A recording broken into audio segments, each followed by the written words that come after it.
Hey guys, and welcome back to the channel. I'm really excited to introduce Cam and Gill, and you probably guessed it, it's our 2023 Quality Shot Awards, and I can't wait to get into it because there's always some interesting discussions and topics, and we've got a lot of interesting categories to get through as well.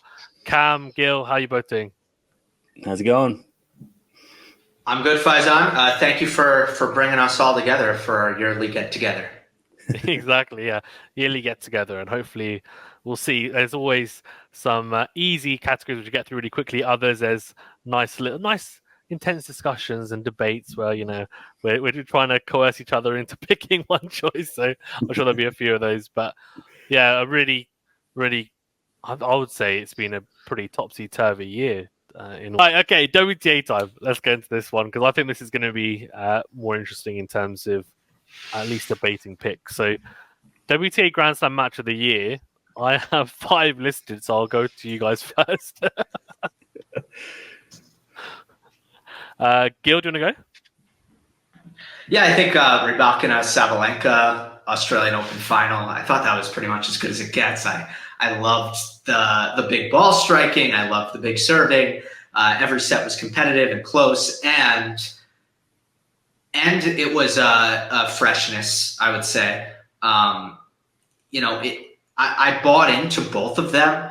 Sabalenka had the nice storyline after her rough, difficult 2022. Rybakina, Wimbledon champion. It was kind of like, okay, here she is again. That's good to see. So both of them felt like they belonged in the final, and it felt like a heavyweight clash that completely delivered. So that's what came to my mind. Yeah, that's fair. That was very entertaining, wasn't it? Cam, what about you? Yeah, that was on my list. That, honorable mention to the US Open final. I think the whole Goff, I'm sure we'll talk about it later, the whole Goff run after what she did before the US Open and then finally getting that. But I had Mukova Sabalenka semi-final, the French, just because it was so dramatic at the end. Like, that was just sort of like, it was almost, oh, here we go again, Sabalenka Swiatek final, okay, with, Stuttgart, Madrid, French Open, great, we get to see it again. And then it just, after the match points is completely flipped, and then Mukova just wins like 5 in a row and gets the win. So, like, the Australian Open final was awesome. But maybe, again, because it was in January, maybe I'm forgetting a lot of the details from it. But I remember that semi-final. And even the final was, it feels like almost all the Grand Slam finals for the ladies were in comparison to the men, where it was just Djokovic winning easily, except for Wimbledon. It felt like you could pick most of those. But yeah, I'm going to go with the semi-finals of the French just because it just had that match point element as well. Yeah. No, that was an incredible match. I think it was 7-6, 6-7, 7-5. I mean, it doesn't get any tighter than that, to be fair. And the final was great. Swiatek Mukova. I remember doing the commentary for that, thinking this is incredible. Like the level that Mukova showed, and like I know she beat Sabalenka in the semi-final, but going into the final, I didn't think she was going to take a set off Swiatek. And when she took a set off her, and then the way that she was really close as well in that third set, you're just thinking she had opportunities. When she wins that, potentially, it's almost like a nailed-on slam kind of match of the year because of the level she played, and also given that a lot of people are saying she's not actually, it's not her best surface anyway. Clay, she's actually better. She's made a quarterfinal of Wimbledon in the past. She's actually better on quicker surfaces, so it was refreshing to see her. I also had Sabalenka back on my list, and Sabalenka Mukova, and got Sabalenka, which I think you said, Cam. But one I chucked in there. Is that really? I don't know if that's a candidate. Goff Sabalenka, no, not a fan. No. There's a bit of recency bias maybe involved in that one. Great storyline. Great storyline. But yeah, I mean, horrible performance by Sabalenka after the first set. Yeah. And then I had Jabeur Sabalenka won the semi-final.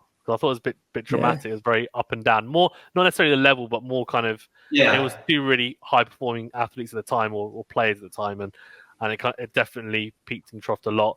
But I think I'm gonna have to. I'll have to go with Cam. Actually, I think we'll go a bit different. We'll go for a semi-final. Mukova and Sabalenka Roland Garros semi-final. I feel like there was just so many matches. Like I'm thinking like so many, there's so many matches on the WTA this year that were like you can go down to the 1,000 level where you've got like like Goff beating Swiatek, you've got Pegula beating Swiatek in that US Open series. There was matches in Dubai where Krejcikova was winning, and I mean it just felt like there was so many you could pick from. Whereas on the men's side, it was like Grand Slams, if it went 5 sets, maybe with Djokovic or Alcaraz, and that's about it. But yeah, it just felt like there could be you could have probably put 10 on the list. Yeah. Well, I hope you have more because WTA Match of the Year non-Grand Slam cam. Oh, You're up. There you go. That's a perfect segue. That's exactly what I was doing. I went with the Madrid final for that. Okay, Sabalenka beating Swiatek. Yeah, 1v2 rematch. Sabalenka gets, I think, her first win against Swiatek on clay. Yeah. And it was a week after they just played, and I don't know if the world number one ranking wasn't up for grabs because otherwise Sabalenka would have got it. But I think it was just sort of that this year especially felt like it was a closing of the gap between Swiatek and the rest. Like last year, and like what Gill said with the Australian Open final, it started there where we got the Rybakina gets her points and finally gets that top 10 ranking that she deserved, and then Sabalenka was winning a slam, and that felt like, okay, well, Swiatek, it's not the Swiatek tour anymore. It's starting to become a little closer, and yeah. So I went with the Madrid final just for that 1-2 clash, and I think it was the closest match that they played this year. I think the WTA finals. I don't think was as close, was it? It was pretty straightforward compared. Yeah, no, I agree. Gill, what about you? Yeah, I think that's the best pick. So I'm on board with that for sure. Coco beating Iga in Cincinnati in the semis. Yeah, good match, and you have that head-to-head reversal. So you have a little bit of the dynamic that you got with some of Sinner's wins down the stretch, like kind of Medvedev winning Rome. Wow. So there was surprise factor is kind of what I'm saying there. And it was so significant. Probably the most important win. I don't know if it was the best match, but the most important match outside of a slam all year. Yeah, no, agreed. Yeah. I think if she doesn't win that, does she win the US Open? Then I'm not sure. The confidence she gets from that is monumental. I also had Rybakina versus Kasatkina in Montreal. It's a bit of a random one, but that finished so late as well. Obviously, Rybakina, there's a bit of controversy because she pulled out after, and I think there was match points for both players in the tiebreaker, and the finals at tiebreaker. I think it finished, it was 4 a.m. I think it was in the end, and she pulled out because she just said it's ridiculous scheduling, but it was a marathon match.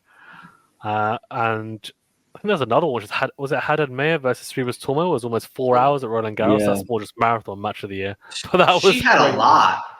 Yeah, she did. Haddad Mayer, I mean, we'll maybe get to this in a future category, but Haddad Mayer played a lot of epic matches this year. She did. Yeah. And it's weird because I don't necessarily see her as being that grinding type. I actually think she's a bit more offensive than that. So I don't know how she gets dragged into these really. Like I don't think she's a Murray type. I mean, I don't know. You guys correct me if I'm wrong, but I don't necessarily see that with her game. She doesn't finish points great. She's tall and big, but she doesn't come forward. Obviously, that's not unique on the women's tour, but.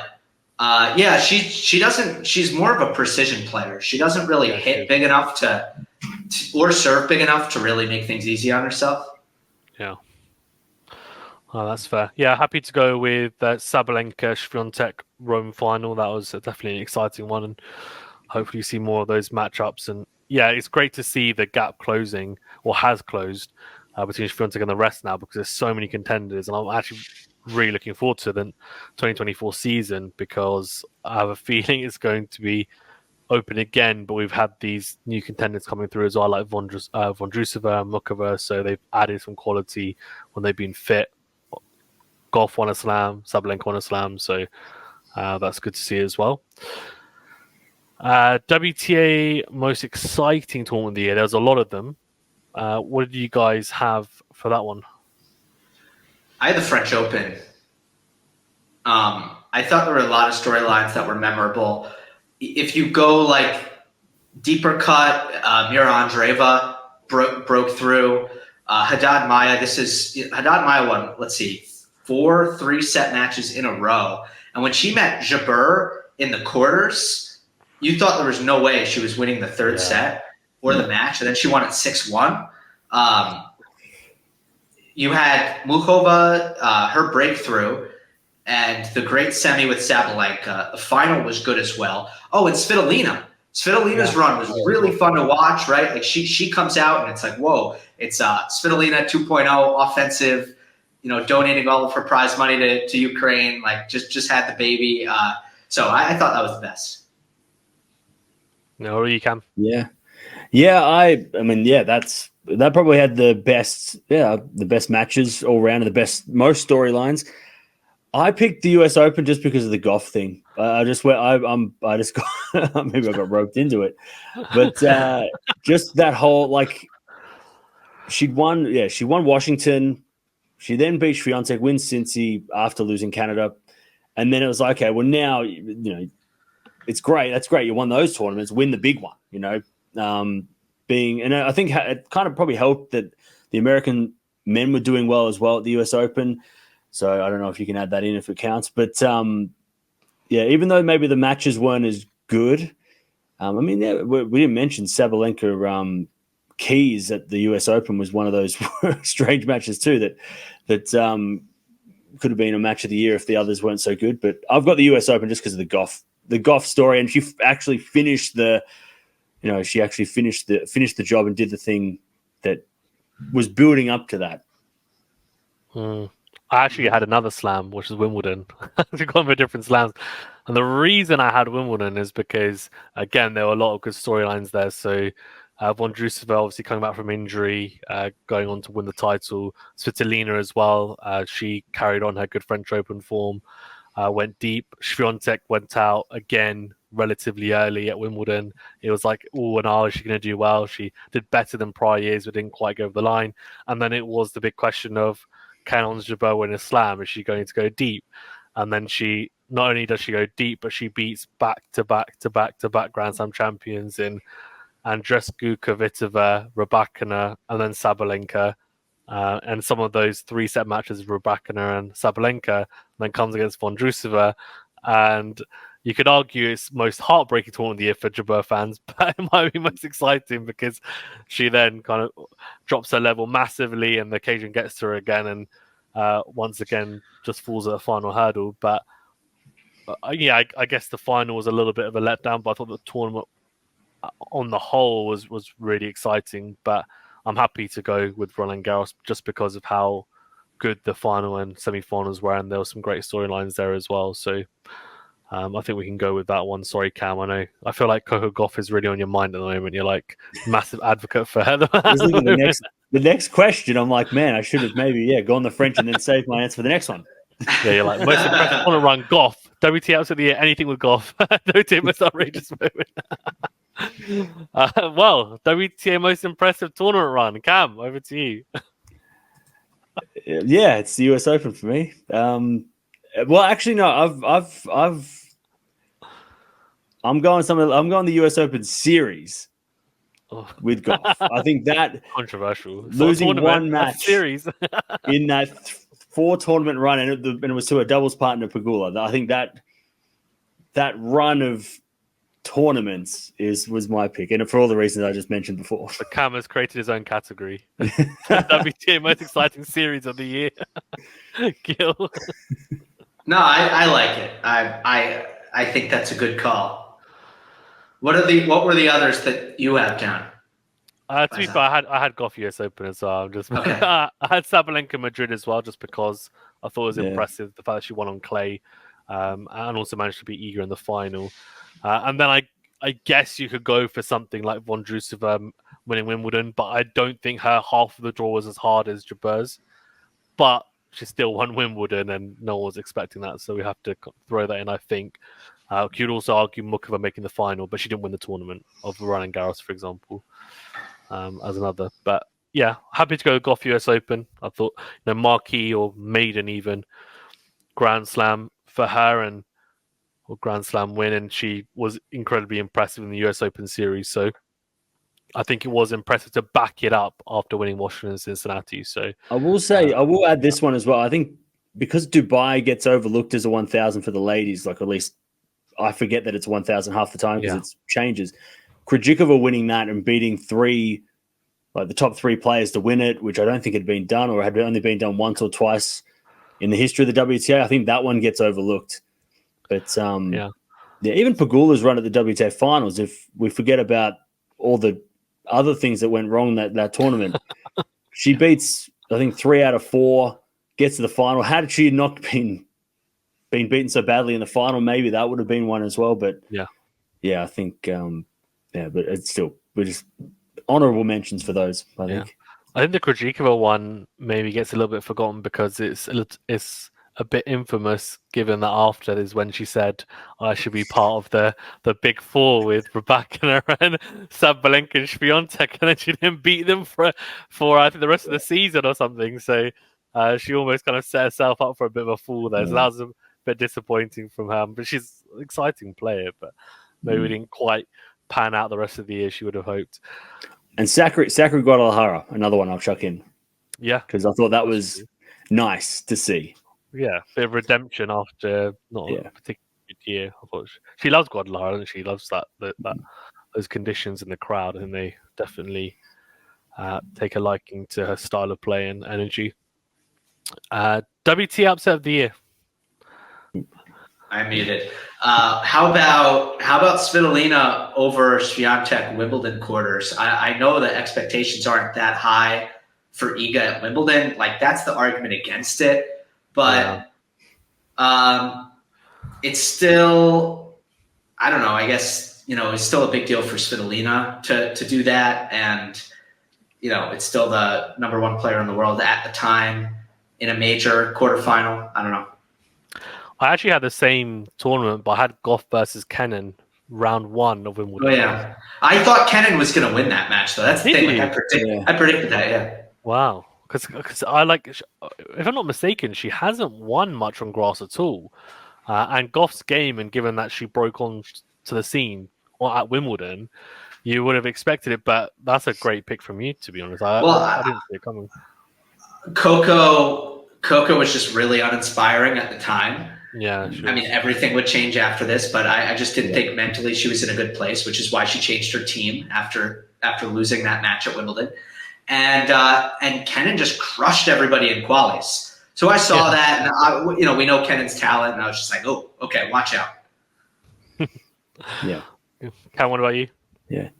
Yeah, it was an interesting one because you kind of go like, okay, who beat the world number 1? Who beat Sabalenka? But I feel like when Sabalenka loses, because Sabalenka, I think Kenin beat Sabalenka before she beat Goff. Madrid, right? Was it Madrid or Rome? Maybe Rome might have been.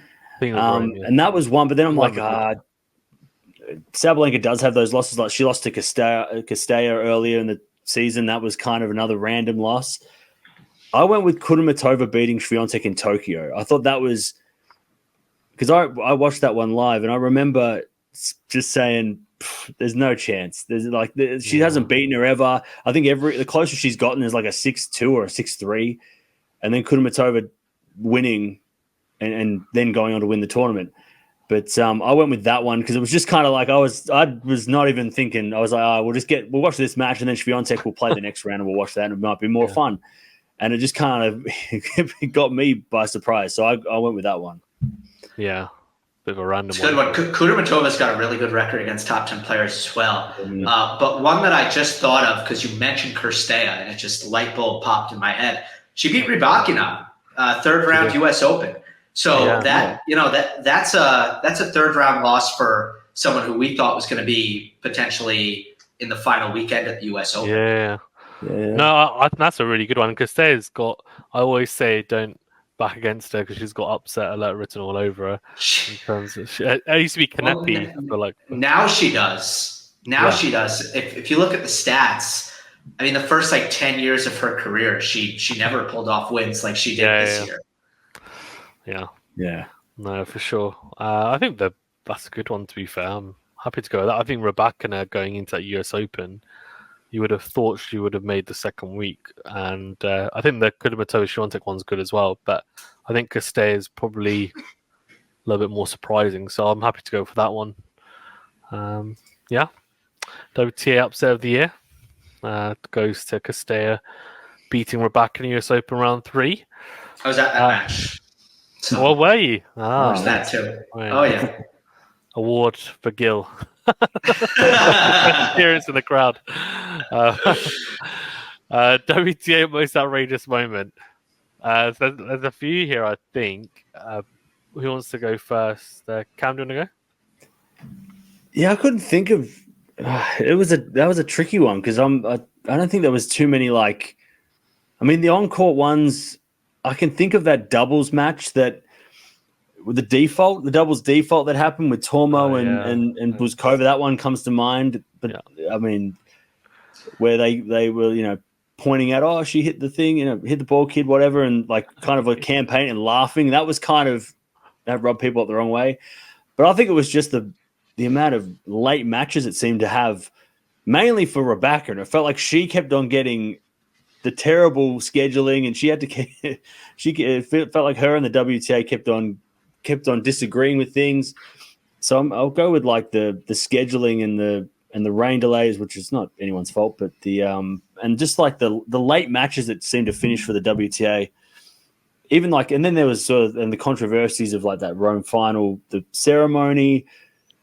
I mean, there's a couple now coming to mind, but yeah, I'll go with the scheduling, scheduling of everything. Yeah, the Sabalenka cake. I think Gil, you're gonna say that one.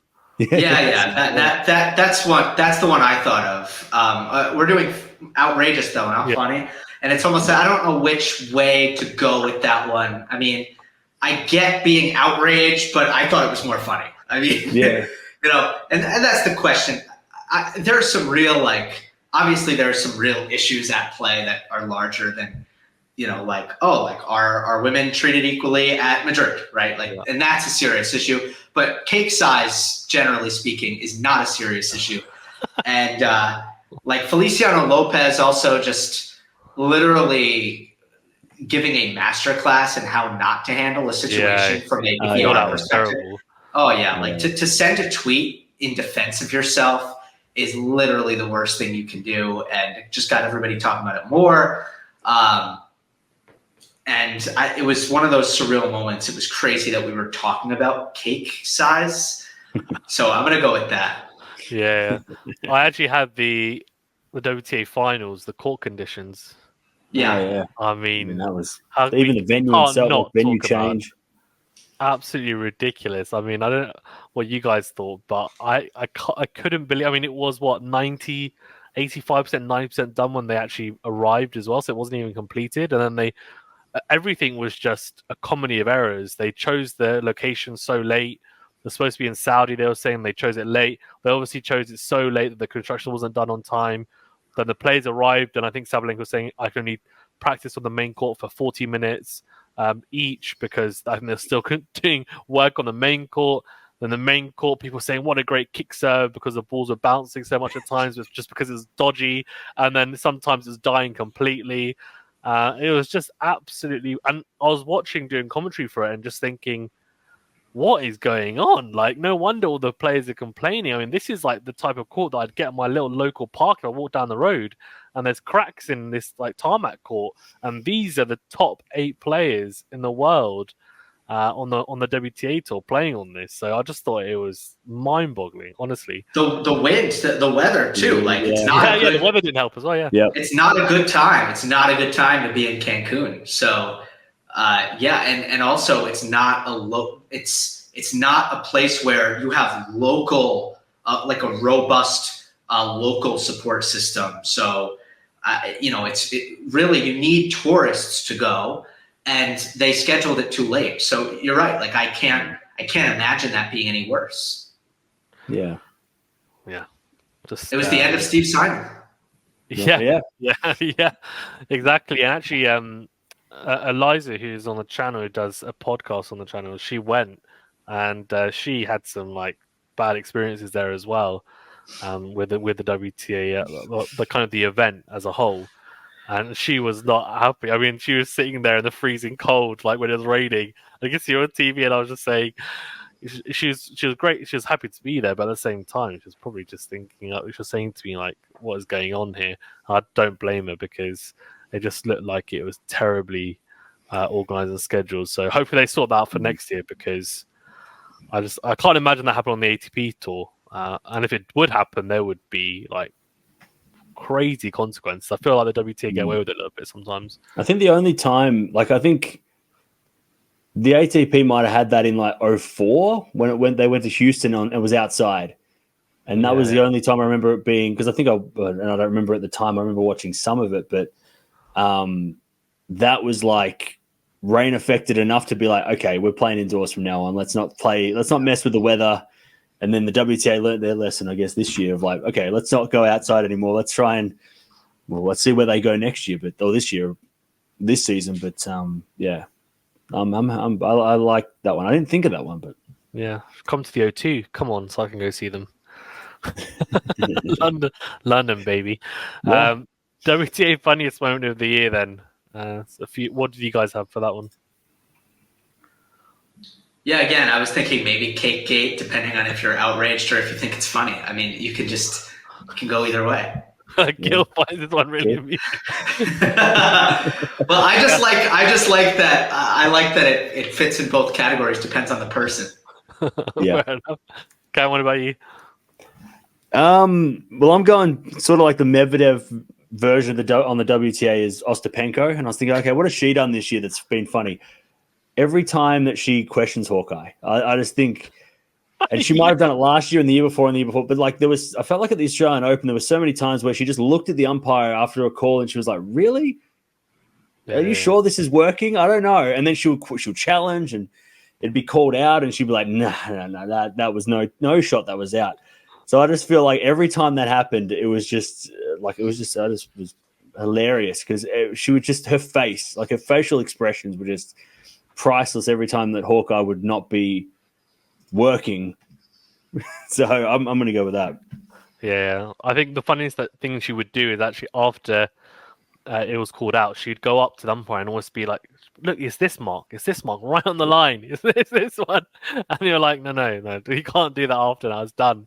Yeah. You could argue that, I don't know if it's funniest, but there was obviously a lot of talk about her outfits this year as well. But I'm not a fashionista, so I would pretend that they were funny. But there was some striking outfits, let's say, from her this year, probably a different category. But she's definitely brave with some of those. But I actually have two kind of related to Pegula. So one was Cotton Eye Joe playing midpoint versus Swiatek in Montreal, which is like, what was going on there?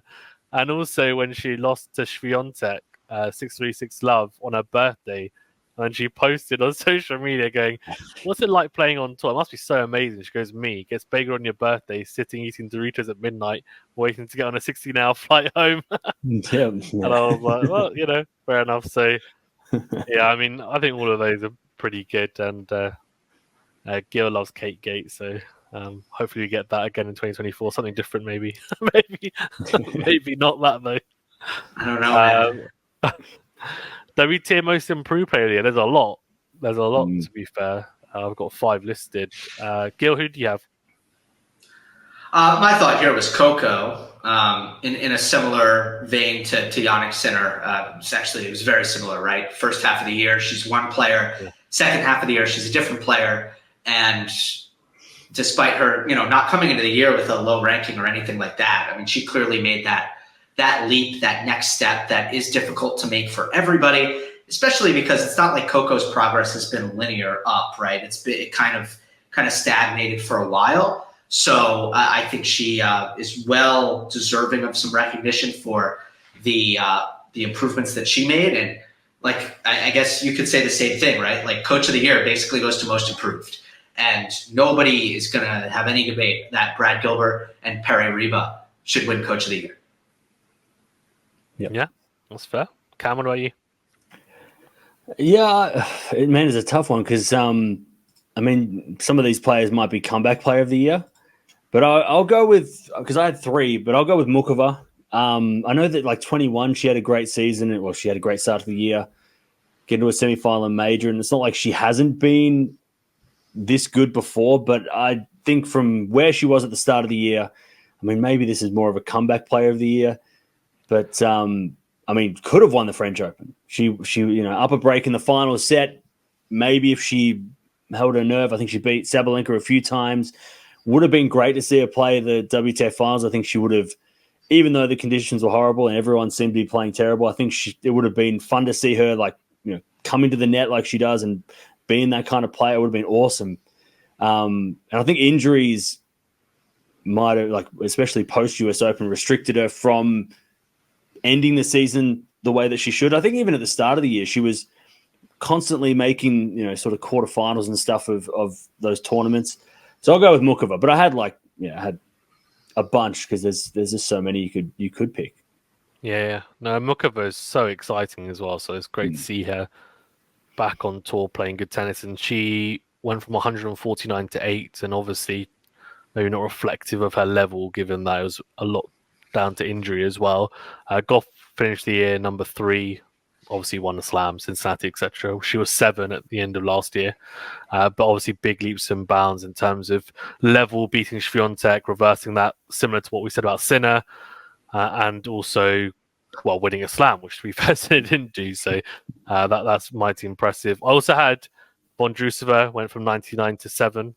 Really impressive. Zheng Xinwen, who I know me and Gill really love, she went from 25 to 15, but we gave it to her last year, and I don't think it was as impressive. It's still impressive, but not as impressive improvement this year. And Svitolina, 236 to 25. So we don't have a comeback player of the year, so it's kind of almost encapsulated, I guess, in this as well. So, we can give it joint. Goff and Mukova, I'm happy to. I don't think there's not really a massive issue here giving it to both. Yeah. I think they're both good in their own right. Goff a bit different in the sense that she improved right at the top of the game, and now she's up there with your Sabalenkas and your Swiateks and your Rabakinas, and she's in the conversation now, and she's up there and looks like she's going to be there to stay. And Mukova is just below that, you'd say, but she's creeping up, and hopefully she can stay fit and keep that level. So yeah, 2 players deserving of that award. WTA Most Disappointing Player of the Year. So there's a few contenders for this. Gill, do you want to go first? I think Caroline Garcia. So a couple factors. One, she got up to 4 in the world as a very young player. I think it was back in 2018. And she really struggled with that kind of expectation and pressure and went the other direction. Disappeared for a little bit, at least as far as the top 50 is concerned. And then last year, she's back. She goes on an amazing run, and she gets to number 4 again. And I just, every part of me thought, okay, she had that experience when she was young, and now she's actually going to be ready for it. Now she's here, and she's going to be ready to do this and to stay on top. And she wins the WTA finals to end last year. And if we're going to talk about disappointment, maybe it adds to the disappointment that I love the style that she brings, because she's the only player who plays the way she plays. And Faisal must love her because he hates defense.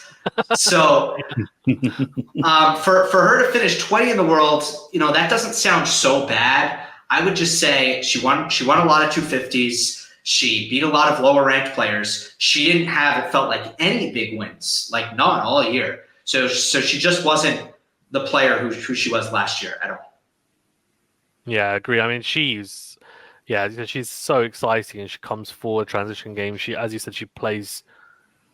No one really on tour plays like her, definitely. And I think it's a shame that her level just wasn't able to be the same as last year. And even if she was able to stay steady within the top 5 or even top 10, I would have said, look, it's a solid year. But to drop the way she did, and I know she had some decent wins at the back end of this year to help her kind of get at least finish number 20. But yeah, not great. I was expecting some big things from her in the slams, but wasn't to be. Cam, who do you have? Yeah, I got the same. For all the same reasons. I had her winning the Australian Open. I thought, and again, maybe I should have learned from Muguruza. The WTA finals curse. yeah, maybe I should have learned from that. But I was like, oh, if she plays like that, she played well in America, like the US Open, she was doing well. She showed she can beat all these top players. And I thought, oh, but, the Australian Open's up for grabs, and Swiatek maybe on the faster courts would be funny difficult and that whatever. Yeah, but definitely. it was Garcia for me as well. Yeah. And she probably saved her. Like, she was in the top 10 towards the end of the season because she still had all those points to lose. Yeah. And maybe she saved face a little bit at the end of the season, but then once those WTA finals were gone, it's like the ranking plummets. And that's same with Felix. I mean, I think they both had a similar, like, the expectation of last year was like, okay, here we go. Now they're where they belong. And then, they were primed, weren't they? Primed to have big years. Didn't quite happen. And Muguruza, she's escaped our criticism because she has taken a break from the sport. So hopefully she's back and firing at some point. But she seems to be enjoying herself off court. So it's an important thing, I guess. She's living life.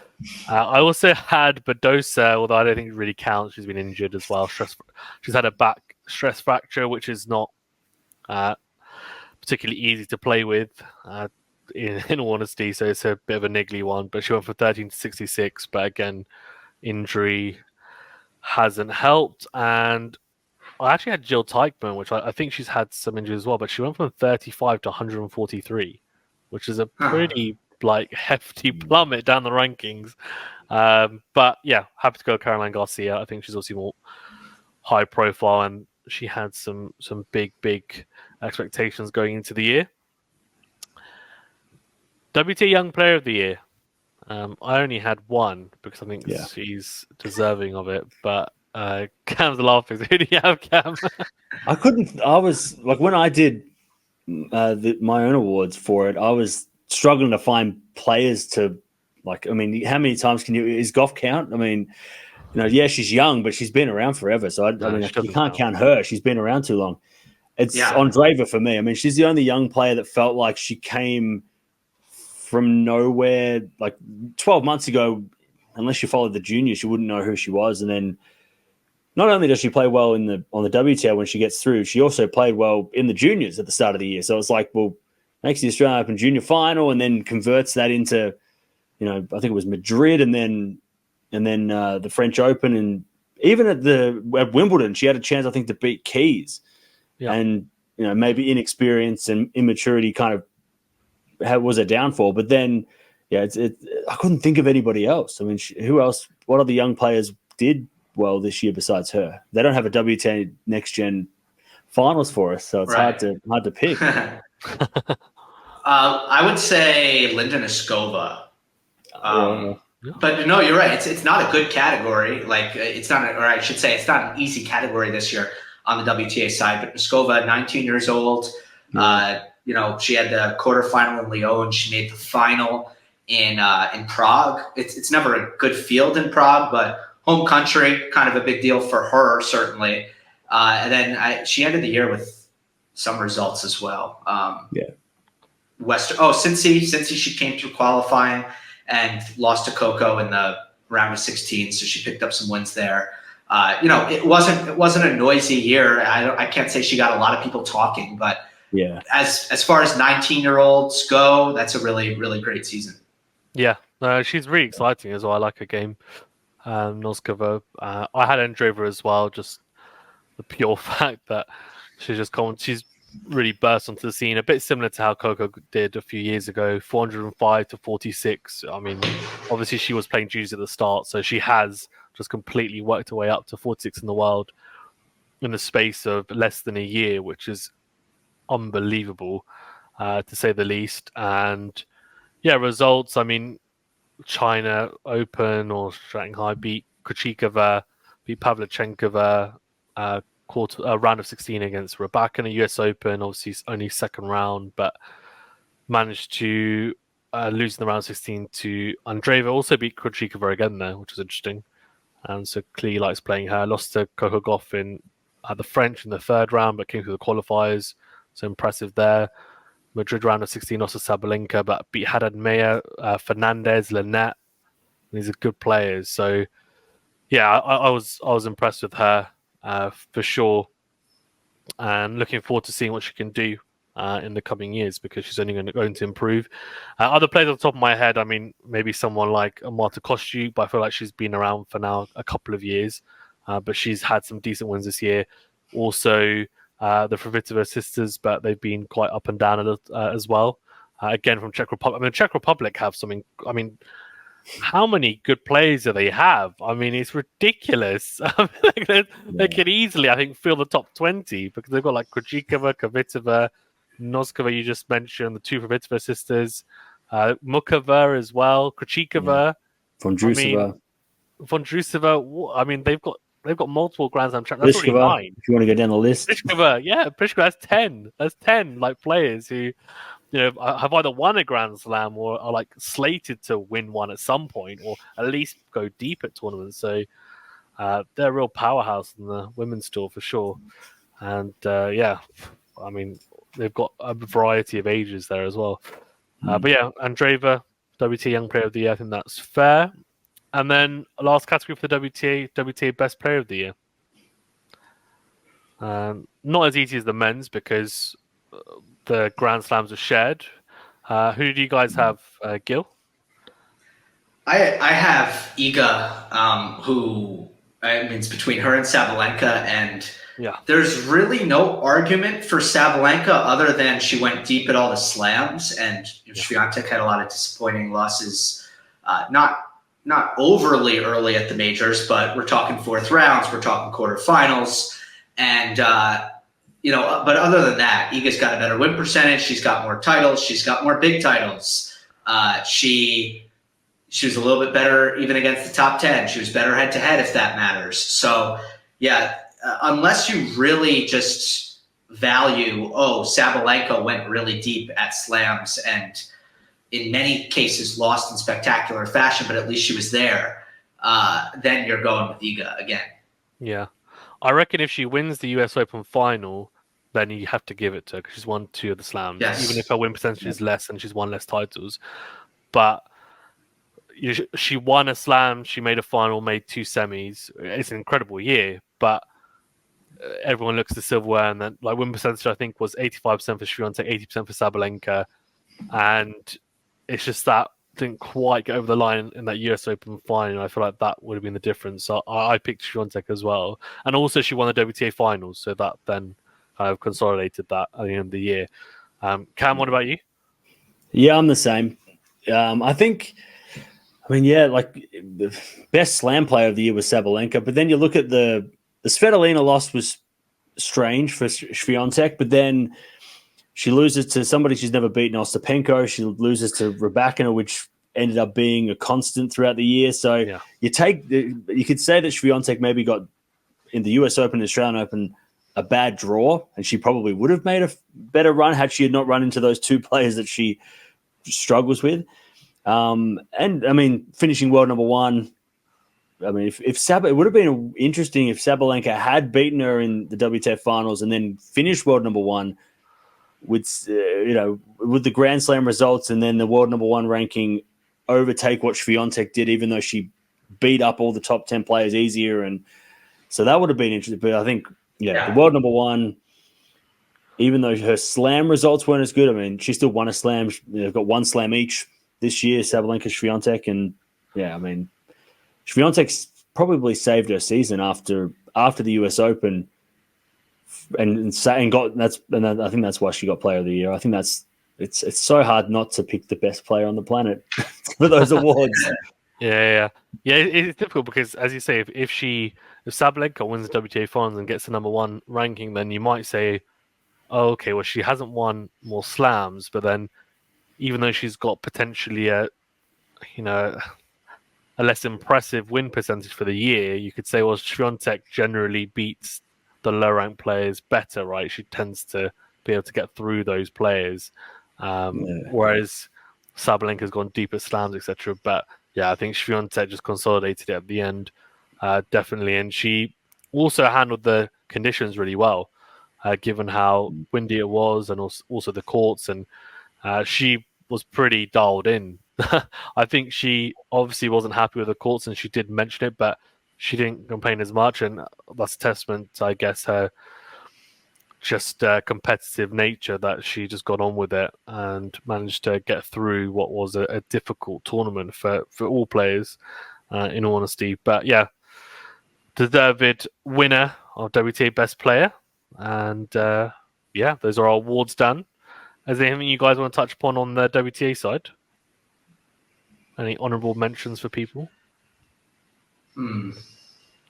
It was a much better. It was a much better year than last year. I thought the tour had a great year, and I'm loving the top 10. I'm loving the top 20 right now. I think there are just a lot of players who I expect to stick around there, and I mean that's important. Honestly, like we want to buy into the top players. When you look at last year, and I don't want to single people out, but whether it was like Maria Sakkari in the top 5 or Nanette Kontaveit in the top 5, and you just didn't really buy into it. That wasn't the ideal place. Nothing against them, I like them, but it wasn't the ideal place for the tour to be. Yeah, no, I agree. The stability's been great in the sense that you don't want one player just dominating the top, but you also don't want the rest of the players just be switching and it's musical chairs. From 2 to 20. So as you say, it's good to have at least, a handful of players that are going to be consistently in the top 20 or top 10, and they're going to be, consistent performance, going to have rivalries build up. Like we've now got Swiatek Rybakina, which is great, for example, because Rybakina seems to have the upper hand on Swiatek. We've got a bubbling rivalry between Swiatek and Sabalenka. Goff is now, just beaten Swiatek. So what's that going to look like next year? Jabert's in the mix. I mean, she's just lost another final, so it's going to be like a redemption story again for 2024. Can she finally get over the line? And then you've got newcomers in Vondrousova, Mukova, who have obviously performed well in the past, but they've come through this year and they're looking dangerous. So it's great. And then you've got people returning like Raducanu. Fernandez has found some good form in the Davis Cup. I mean, are these guys going to be able to come back and actually be consistent at the top level and push on? And then you've got the older players like Svitolina, Wozniacki, they've come back. They're looking pretty good as well. So there's a great mix, I think, on the WTA Tour. And you could argue it's more, I would say it's deeper in a lot of senses than the ATP Tour, which is great to see. And you see a lot closer matches as well. I know, Cam, you mentioned it, but like calling matches on the WTA Tour is normally more exciting because it's a lot harder to really pick who's going to win, and they're normally a lot closer as well. Yeah. No, I agree with everything you guys have said. I think the WTA, well, like the thing is, it's crazy. Like 12 months or 2 years ago, you look at the top 10 compared to now. I mean, Halep, we know what she's going through. Osaka's gone. Barty's gone. Sabalenka and Sakkari might be the only players that are sort of hanging around. I mean, Pegula, I think, sort of made a run last year into the top 10. Goff wasn't top 10 till, I think, 2022 anyway. Yep. And yeah, like it's nice. It's nice to see multiple Grand Slam champions because I think for a while, especially post Serena, we were looking at like Barty won 3 and then she leaves and you're like, oh no, what's going on? And then Swiatek takes over and you're like, okay, but what about the other players that haven't? There was no other Slam winners, and now you've got Goff, you've got Rybakina, you've got Sabalenka. Yeah, like you said, Raducanu, if she comes back, I really can't wait to see what Osaka does next year. I hope Osaka can get back in that mix because that would be fun to see Rybakina Osaka or Goff Osaka again. I mean, they played a few already, so like that. I think the WTA, and it's it's not because Djokovic and Alcaraz are boring because it's when they play it's insane, but yeah, it just feels like the second and third tier players on the WTA are contenders, whereas on the men's side, you don't have that as much. I mean, Tsitsipas and Zverev, and they could have won their day, but they don't seem to be as competitive as what like Mukova and Vondrousova and those, even Jabeur, down the line. Yeah, no, I agree, and I want to see Osaka Sabalenka. It's just like pure winners everywhere, left, right, and center. Oh, that would be great. Don't know who would win that, to be fair, if they were both playing their best level, but.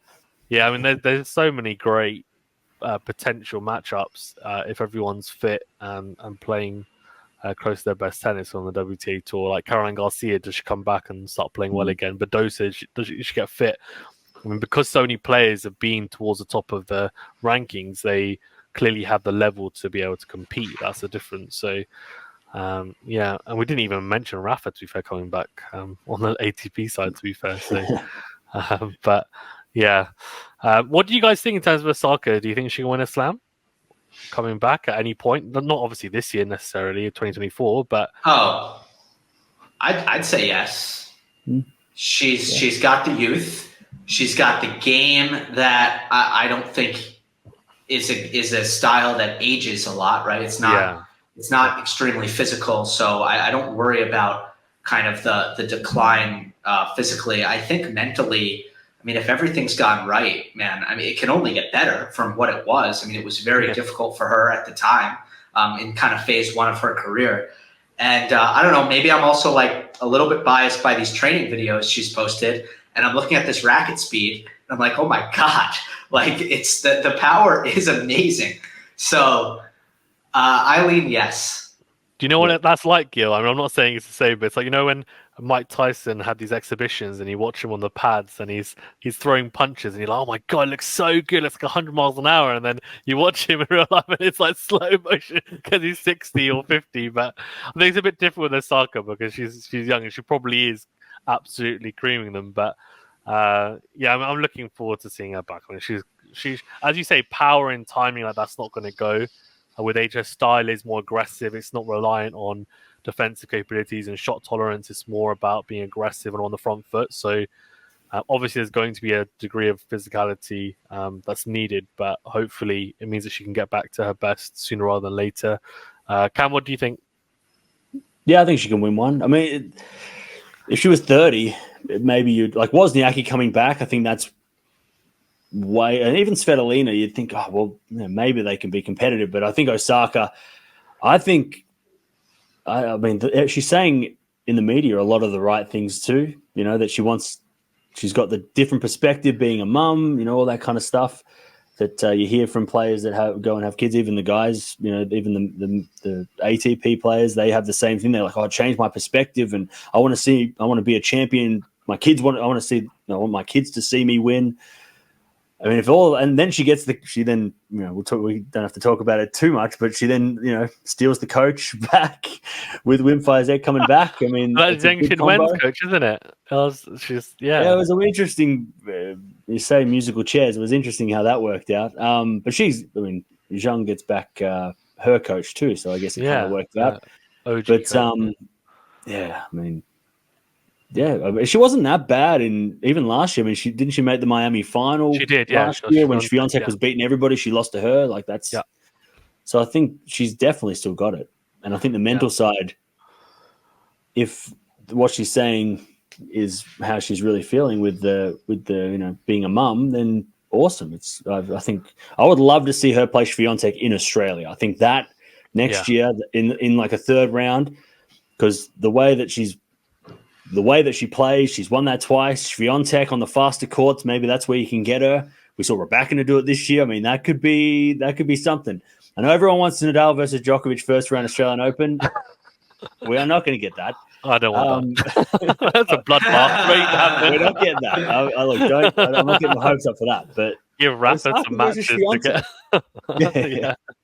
Yeah. But yeah, well, I mean, you say Mike Tyson. That's why I'm not talking about Rafa until I see him play a couple of matches because he hit some great forehands in the videos that I've seen. But I'm just worried that, like Murray, right? Can he run? You know, can he move? So right. I'm a little worried for Rafa. Yeah, but that's why I think Naomi is in a different position because she doesn't need to move that well. Where Rafa, great. I mean, unbelievable skills. He doesn't need to move that well either. But to win a major, he does. He does, yeah. Especially with Djokovic and Alcaraz and these guys, I think it's not going to be. Yeah, so we could discuss that in a second. What I wanted to say though was that your point about being a father or becoming a mother or father is true because now I've become a father and I've got a child. Now I feel like I can win a slam too, but we'll see. It's not too late for me. It's not too late. Yeah, perfect. Go for it. SW19, here we come. Here we go. Yeah. Right, cool. I won't. If I ask for your predictions for slams, are you guys going to give it to me, or is Gill going to do? Gill's like, no. I can give you one. I'll give you one. Djokovic will win one. That's Djokovic will win one. Djokovic will probably win one next year, I think. Yeah. Just maybe. If we're lucky. I'd agree. yeah. And on the women's side, I'll give Sabalenka will get one. You're thinking Douglas Swiatek or Sabalenka? Well, yeah, I could say Swiatek at the French, but I'll say Sabalenka. I've got Sabalenka for one. For one, okay. I haven't done mine yet. I'm trying to have a think. I'll see who I pick for my video. But I got one out of 4 this year, so. Oh, really? How we go. On the women's, yeah. On the women's, yeah. Oh, that's typical. Yeah. Women's 1 of 4 is fine for the women's. Yeah. I mean, you're doing all right. Yeah, I think I had. That's my next video, guys. I think my next video is I'm going through my predictions from last year. I'm seeing how wrong I was. Yeah, I haven't done that yet. I should do that. Yeah, you did do that. Yeah. Oh, you did that, Cam? Yeah. I'm wondering if I'm brave enough to do that. Before I get slipped in the comments. I put out votes as well, so I let the audience pick their pick. And they picked Djokovic, and except for the French last year, this year they picked Rafa, but they picked Djokovic. So the comments were fun for that one because I got less than them. So yeah. So, but that's it's not easy on the WTA. No, it'll be tough on the ATP eventually. Well. Yeah. Hopefully. Eventually it will be really tough, won't it? We'll see some random ones, I'm sure. Well, the US Open used to be really random until recently, right? So, we'll see. Anyway, guys, thanks so much. Appreciated, as always, jumping on. Good to have our little annual catch-up before the holidays. So happy holidays to you both if I don't speak to you before that as well. Have a good break. And, I'm sure I will catch up soon, and looking forward to the 2024 season, which I'm excited for now. You guys have whetted my appetite, so I'm looking forward to seeing all sorts of things happening. I'm sure 10 days away. Yeah. We're only 10 days away. The off season's almost over. That's true, actually. Yeah, was it United Cup? Isn't crazy? It? Yeah, starting very, very soon. Yeah. It is crazy. It's so short. It's like carnage. Anyway, thanks very much, guys. If you haven't already, which I'm sure you have, and I'm sure you're already part of the community on Gill and Cam's channels, but if not, go and check out their channels, which I'm sure you already have. Cam Tennis Talk with Cam Williams, and of course Gill Gross on Monday Match Analysis on podcast platforms as well. And if you haven't subscribed here, then please do. Then if you're watching the video and you haven't subscribed, then what's the point? Come on, guys, just subscribe and hit the like button. Thank you, appreciated. Thank you both, and we'll see you guys soon. Happy New Year. Thank you, guys. Happy holidays. Happy New Year. You too.